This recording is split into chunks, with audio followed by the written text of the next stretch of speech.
मुख्यमंत्री स्वतः charter plain करून साधारणपणे 28 तासासाठी डॅव्होस दौऱ्यावर होते. तेव्हाचे जे काही MOUs सही वगैरे केले होते, आता त्याच्यातून खरोखर किती ट्रान्सलेट झालेत, किती MOUs आता कामं सुरू झालेली आहेत, कुठे इंडस्ट्री या सुरू झालेल्या आहेत, हा एक वेगळा विषय. त्याच्यावर आम्ही खोलावर एक वेगळी बैठक घेऊ आणि प्रेस कॉन्फरन्स घेऊ. ती पण माहिती सगळी आलेली आहे आपल्याकडे. ही पूर्ण माहिती त्या पूर्ण मागच्या दौऱ्याची आहे, ह्या दौऱ्याची आलेली आहे. पण त्या मागच्या दौऱ्यामध्ये आपल्याला आठवत असेल 28 तासावर साधारणपणे 40 कोटी एवढा खर्च या घटनाबाह्य सरकारने केला होता डॅव्होसच्या दौऱ्यावर, एका दौऱ्यावर. सुमारे ह्याच तारखेला गेले होते, 15-16 तारखेला गेले होते, 17 तारखेला गेले होते, 18 तारखेला धावत परत आले होते. आणि मग योगायोगाने आज जो मी विषय काढलेला आहे, मागच्या 15 जानेवारी 2023ला आपल्याला आठवत असेल मी रस्त्याच्या घोटाळ्याबद्दल देखील याच दिवशी एक गौप्यस्फोट केला होता. तो घोटाळा लोकांसमोर आणला होता. जवळपास 1 वर्ष झालेलं आहे, बरोबर 1 वर्ष झाले खरं. दक्षिण मुंबईतले रस्ते अजूनही कुठेही सुरू झालेले नाही आहेत. इतर मुंबईतले जे रस्ते आहेत आपल्याला माहिती आहे, सर्वत्र जी काही हालत आहे आपण बघता सगळीकडून खोदून ठेवलेलं आहे. पण ते खोदणं हे रस्त्यांसाठी नाही तर वेगळ्या वेगळ्या कारणांसाठी, कुठे STPसाठी असेल, स्टॉर्म वॉटर ड्रेनसाठी असेल, शिवेज लाईनसाठी असेल, तो देखील एक वेगळा विषय. पण आजचा जो विषय आहे तो फार महत्त्वाचा आहे आपल्या सर्वांसाठीच. कारण आज जे घटनाबाह्य मुख्यमंत्री पुन्हा एकदा डॅव्होसला चाललेले आहेत, त्यांच्यासोबत जवळपास 50 लोक, म्हणजे आधी 50 खोके आता 50 लोक, ही डॅव्होस दौऱ्याला ही सगळी मंडळी ही चाललेली आहे. आता ही लोक कोण आहेत, कशासाठी चालले आहेत, का म्हणून चालले आहेत, नक्की काम काय, ही एक वेगळी गोष्ट झाली. पण धक्कादायक गोष्ट ही आहे, जी माहिती मला काल कळली, की जेव्हाही कुठच्याही अधिकृत दौऱ्यावर जायचं असतं, मग आपण मंत्री असाल, अधिकृतरित्या कुठच्याही डेलिगेशनमध्ये आमदार खासदार म्हणून जात असाल, सरकारला तुम्ही जेव्हा रिप्रेझेंट करता, किंवा मग मुख्यमंत्री म्हणून जाता, तेव्हा केंद्रीय MEA म्हणजे मिनिस्ट्री ऑफ एक्सटर्नल अफेअर्स, परराष्ट्र मंत्री ह्यांची तुम्हाला परवानगी लागते. आणि वित्त खातं केंद्राचं ह्याची देखील परवानगी लागते. ह्याच्यात जेव्हा आम्ही गेलेलो डॅव्होसला असेल, COP26ला असेल, दोन्ही वेळा कुठेही अडचण नाही आली. आम्हाला जी काही आम्ही नावं दिलेली, जी काही पूर्ण यादी दिलेली भेटीगाठीची, ती आम्ही सगळी सबमिट केली होती. आणि 48 तासात दोन्ही खात्यांनी आम्हाला क्लिअरन्स दिला होता. परवानगी देतात, असं नाही काही लपून ठेवायला लागतं. पण गंमत अशी झालेली आहे, धक्कादायक गोष्ट ही आहे की केंद्रात पण सरकार भाजपचंच असताना इथे भाजप प्रणित जे खोके सरकार बसलेलं आहे, ह्या 50 लोकांमधून मला वाटतं नुसतं 10 लोकांना परवानगी मागितली होती आणि परवानगी जशीच्या तशी दिली गेलेली आहे. मूळ प्रश्न हाच आहे की मग एवढे 50 लोक जर तुम्ही सोबत नेत असाल डेलिगेशन म्हणून, तर बाकीच्यांची परवानगी तुम्ही घेतली आहे की नाही घेतली आहे? ती परवानगी MEAला माहिती आहे का? मिनिस्ट्री ऑफ एक्सटर्नल अफेअर्सला माहिती आहे का? त्यांना जर माहिती असेल तर आनंद, त्यांनी परवानगी पॉलिटिकल क्लिअरन्स लागतो तो दिला आहे की नाही, हा एक प्रश्न आहे. दुसरं म्हणजे फायनान्स मिनिस्ट्रीने दिला आहे की नाही. कारण यावेळी ठीक आहे, माझी भीती असल्यामुळे त्यांनी चार्टर प्लेन घेतलं नाही आहे. माझी भीती असल्यामुळे मला वाटतं एक त्यांना इन्स्ट्रक्शन गेली की 20 कोटीच्यावर खर्च दाखवू नये, असं सगळं आहे. आता ते कसं त्याच्यात बसवणार आहेत ती वेगळी गोष्ट आहे. पण 50 लोक, आणि 50 लोक कोण आहेत, तर ह्याच्यात आपण पाहिलं असेल मुख्यमंत्री आहेत, उद्योगमंत्री आहेत, एक खासदार आहेत. त्यांचं अजूनही तिकडचं काम काही स्पेसिफाय केलं नाही आहे. त्या खासदारांचा खर्च कोण करणार आहे? राज्य सरकार करणार आहे की केंद्र सरकार करणार आहे की स्वतः करणार आहेत? एक माजी खासदार देखील चालेत. म्हणजे मला वाटतं ऑफर अशी आहे हल्ली की मागच्या वेळी जेव्हा तुम्ही गद्दारी केली होती, तुम्हाला नुसतं इकडे सुरत बिरतला नेलं होतं. आता जर तुम्ही गद्दारी कराल तर तुम्हाला थेट डॅव्होसला देणार आहेत. बघा तुम्हाला कोणाला जायचं आहे का. पण हे सगळं असताना वातावरण एवढं गढूळ झालेलं आहे महाराष्ट्रामध्ये. म्हणजे आपण पाहता एका बाजूला महाराष्ट्रामध्ये साधी उद्घाटनं जर करायची असतील, MTHLसाठी आपल्याला 3 महिने थांबायला लागलं. आपल्याला दिघा रेल्वे स्टेशनसाठी 8 महिने थांबायला लागलं तयार असून. उरण लाईनसाठी देखील 6-7 महिने थांबायला लागलेलं आहे. पुण्याचं एअरपोर्टचं जे नवीन टर्मिनल आहे 4 महिने तयार होऊन तसंच्या तसं पडलेलं आहे, लोकांसाठी अजून उघडलेलं नाही. हे सगळं एका बाजूला असताना मुख्यमंत्र्यांचं लक्ष कुठेही मुंबईत नाही, महाराष्ट्रात नाही, पण परदेशी दौऱ्यावर जात असताना जिथे तुम्हाला 5 की 6 लोक जाऊ शकता आणि MOU सही करू शकता, तिथे एवढी लोक कशाला? MMRDमधून 5 की 6 लोक चाललेले आहेत. महाप्रीट नावाची एक संस्था, त्याच्यातून 6 की 7 लोक चाललेले आहेत. MSRDCमधून मला वाटतं 3 की 4 लोक चाललेली आहेत. मूळ MIDC खात्यातून 2 की 3च लोक चालले आहेत. मुख्यमंत्र्यांचे जे 2-3 PA आहेत ते सगळेचे सगळे चाललेले आहेत. तिथे काय करणार आहेत मला माहीत नाही. त्यांचे OSDs त्यांचे तर चाललेच आहेत. एक उपमुख्यमंत्र्यांचे पण OSD चालले. मग दोन्ही उपमुख्यमंत्र्यांना का घेऊन नाही जातं, किंवा दोन्ही उपमुख्यमंत्र्यांचे OSD का घेऊन जात? मूळ मुद्दा हाच राहतो की ज्या परिषदेत एक तर ते डॅवॉस जर पाहिलं तर आमच्या कलानगर एवढं ते पूर्ण गाव आहे, 1 किलोमीटरची पण लांबी नसेल. तसंच डॅवॉस आणि क्लॉस्टर्स या दोन्ही गावांमध्ये त्यांचं एक पब्लिसिस्ट चाललेलं आहे. बरं 2-3 दलाल पण घेऊन चाललेत. ही सगळी जर यादी आपण पाहिली तर आपल्याला देखील धक्का बसेल की एवढे सगळे लोक डॅवॉसमध्ये नक्की सुट्टी मनवायला चाललेले आहेत, सुट्टी करण्यासाठी चाललेत, मजा घेण्यासाठी चाललेत, की खरोखर काम करण्यासाठी चाललेत. आणि खरोखर जर काम करायचं असेल तर राज्याचे जे प्रमुख असतात, आत्ता घटनाबाह्य आहेत, पण ते त्यांच्याबरोबर 1-2 ACS घेऊन जाऊ शकतात. ज्या खात्याशी MOU आहे त्या निगडीत खात्याशी लोक घेऊन जाऊ शकतात. एक जरी घेऊन गेलं तरी बस असतं. सही करायला किती लोक पाहिजेत? जर कुठच्या बॅगा उचलायच्या असतील, गाडीला धक्का मारायचा असेल, काही खेळ खेळायचा असेल तिथे, तर 50 लोक गरजेचे आहेत. पण उगीच आहेत म्हणून घेऊन जायचं, कोणी विचारत नाही म्हणून घेऊन जायचं. केंद्र सरकारचा पण काही अंकुश राहिला आहे की नाही मला माहिती नाही, पण खरं तर MEAने विचारलं पाहिजे. आणि मी आज MEAला सवाल करतोय की 50 लोकांचं डेलिगेशन, राष्ट्रीय डेलिगेशन पण 10 ते 12 लोकांपेक्षा जास्ती नसतं. पण हे डेलिगेशनमध्ये कोण आहेत पुन्हा एकदा विचारतो मी. बिझनेसमॅन कोण आहेत का? तर नाही आहेत. सगळेचे सगळे PA आहेत, OSD आहेत आणि सगळेच लोक हे पूर्ण त्यांची यंत्रणा घेऊन चाललेले आहेत. कशासाठी? हा एक मूळ प्रश्न राहतो. ह्याच्यावर काही आपल्याला विचारायचं असेल तर विचारू शकतो.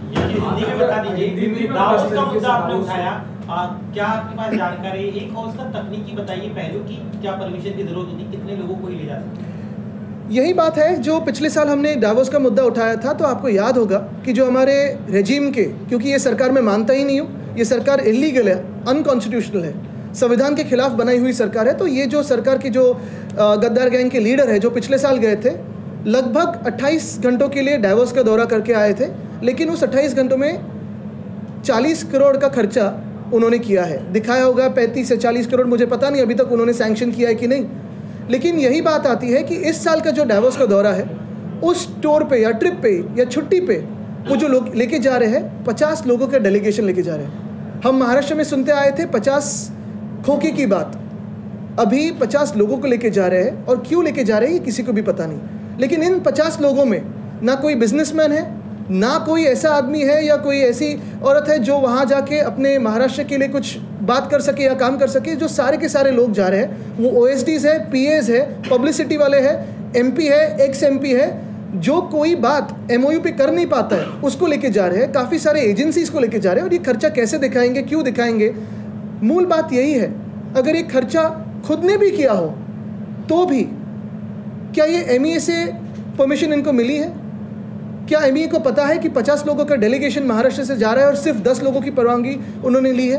क्या MEA को पता है कि 10 लोगों की अगर सैंक्शन दी हो तो 40 अन्य लोग ऐसे ही जा रहे हैं? अगर आपने देखा होगा तो पूरा नेशनल डेलीगेशन भी इतना बड़ा नहीं होता है. यही बात रहती है. फिर इनको क्या ज़रूरत पड़ी कि 50 लोगों को साथ में लेके जाने की? हाँ तो विवेक जी आता हूँ मैं.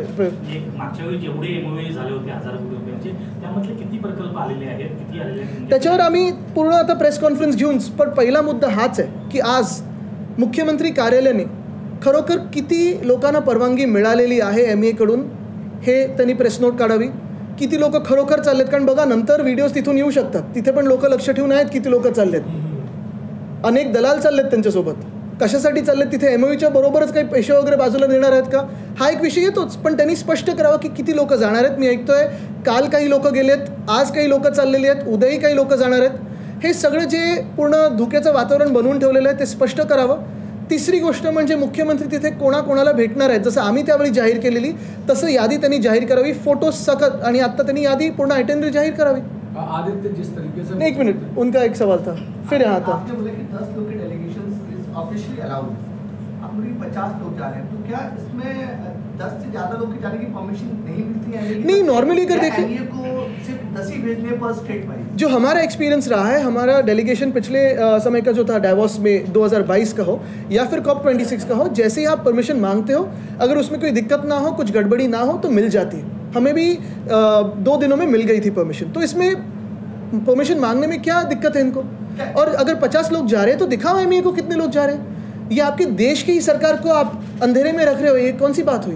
मुख्यमंत्री लगातार ये कहते रहे हैं कि हम लोग काम कर रहे हैं और ग्राउंड पर बहुत सारी चीज़ें हमने इम्प्लीमेंट की है. अपोजिशन के लोग यानी परोक्ष तौर पर आप लोगों का बिना नाम लिए उन लोगों के पैरों तले जमीन खिसक गई, इसलिए हर चीज़ पर सवाल उठा. नहीं, बिल्कुल हमारे राज्य के पैरों तले जमीन खिसक रही है. अगर आपने देखा तो उन्होंने बहुत काम किया है.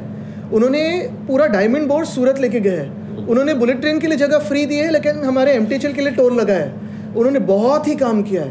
यानी अगर आपने देखा होगा तो वेदांता फॉक्सकॉन को गुजरात भेज दिया है, एयरबस टाटा को गुजरात भेज दिया है, मेडिकल डिवाइस पार्क हो, बल ड्रग पार्क हो, ये सारे गुजरात भेज दिए। वर्ल्ड कप फाइनल भी हमारी बहुत गुजरात को भेज दी है। तो बहुत काम किया उन्होंने, लेकिन सिर्फ ये भूल जाते हैं कि वो गुजरात के मुख्यमंत्री नहीं, महाराष्ट्र में एक सरकार जो उन्होंने गद्दारी करके बनाई है उसके मुख्यमंत्री हैं। एक मिनिट काय की अध्यक्षांना आम्ही नेहमी बोलतो ह्या बाजूला पण बघा, तसं आज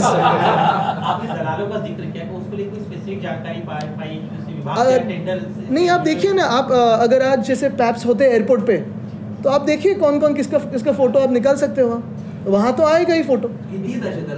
3-4 आहेत। आणि तुम्हाला हेच सांगतो मी, मुख्य गोष्ट हीच आहे, ते दलाल मित्र वगैरे ती सगळी कंपनी एक आहे। 50 लोकांचं ऑफिशियल डेलिगेशन आहे। माझ्या माहितीप्रमाणे खूप वेळा असं असतं की नवरा किंवा बायको स्पाऊस म्हणून कोणीतरी एक जाऊ शकतं अधिक, ते ठीक आहे, चला ते पण मी मान्य करतो। मुलांना पण घेऊन चाललेत म्हणजे तुम्ही 70 लोकांचं हे पूर्ण जे वराड निघालं लंडनला नाटक होतं ना, तसं वराड निघालं डॅवॉसला, असं सगळं चाललंय।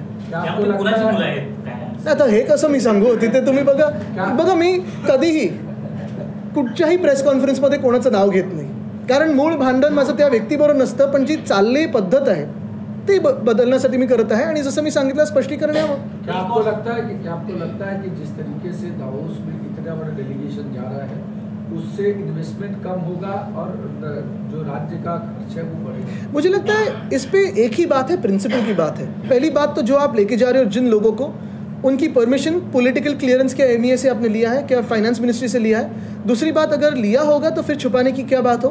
तीसरी बात, जो काम 7 या 10 लोग कर सकते हैं, चलो 15 लोग कर सकते हैं, वहाँ 50 लोग जाने की क्या ज़रूरत है और पूरी फैमिली जाने की क्या ज़रूरत है?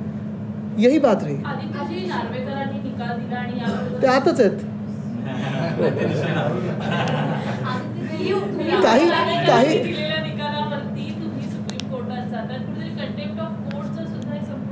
मी त्या विषयावर आत्ता कुठचंही वक्तव्य करणार नाही, कारण परत गौप्यस्फोट किंवा असं किती दुसरं भलतीकडे हा विषय जाईल। आपल्याला नेहमी माहिती आहे की त्याच विषयावर आत्ताचा जो डॅवॉसचा विषय त्याच्यावर मी बोलीन, पण ह्याच्यावर वेगळी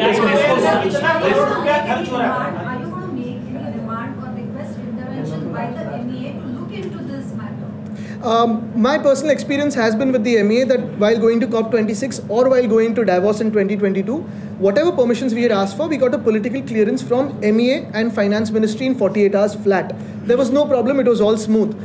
The problem today is the government of Maharashtra, rather the illegal government of Maharashtra, the regime sitting here, is taking almost a delegation of 50 people.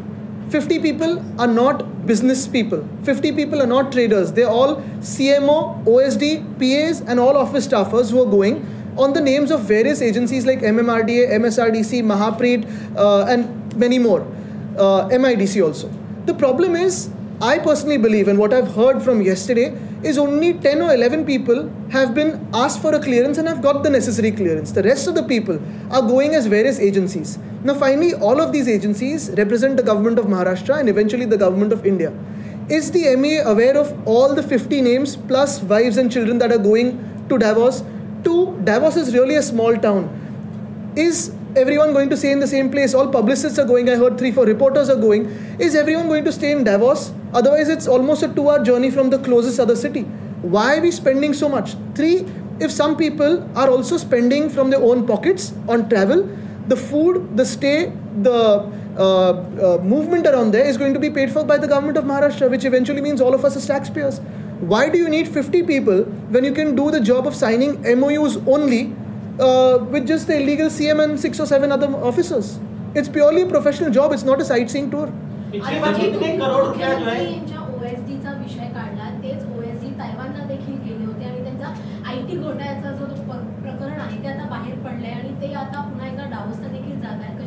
नाही, माझं मत आहे की दोन्ही मुख्यमंत्र्यांमध्ये असं जास्ती दुजाभाव करू नये. दोन्ही मुख्यमंत्र्यांचे OSDs घेऊन जावं.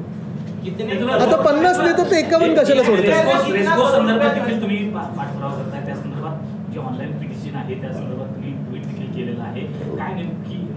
डॅवॉसचा एक विषय जसं झाला तसा रेसकोर्सचा आपल्या राज्यातला आणि मुंबईतला महत्त्वाचा विषय. रेसकोर्सचा आपल्याला सर्वांना माहिती आहे, 10 वर्षापूर्वी 11 वर्षापूर्वी लीज संपलं.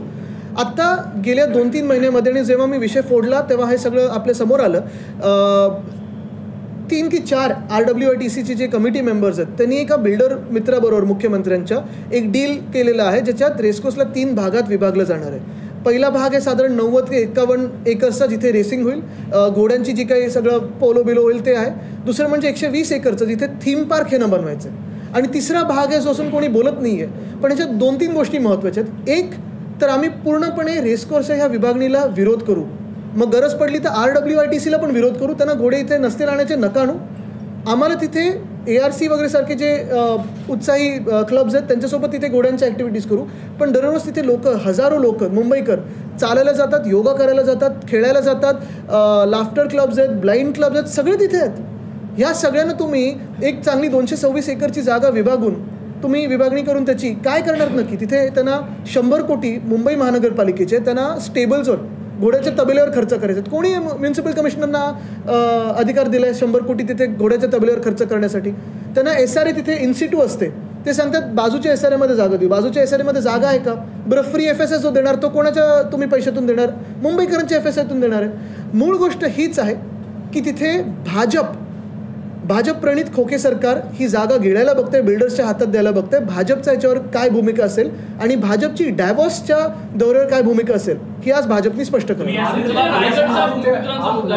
असंवैधानिक मुख्यमंत्री कह रहे हैं, जबकि सुप्रीम कोर्ट के बाद अभी विधानसभा अध्यक्ष ने भी एक फैसला दिया, उसके बाद भी आपको किस तरीके से लगता है? क्योंकि सरकार में बैठे लोग कह रहे हैं कि अब तो असंवैधानिक बोलना बंद करेंगे. मुझे लगता है कि आज मैं सिर्फ डाइवोर्स और रेसकोर्स पे बोलूँगा. जैसे घोड़े को ब्लिंकर्स होते हैं, तो लंबी रेस का घोड़ा हो तो ब्लिंकर्स लगा के ही चलूँगा. अन्य बातों पे कई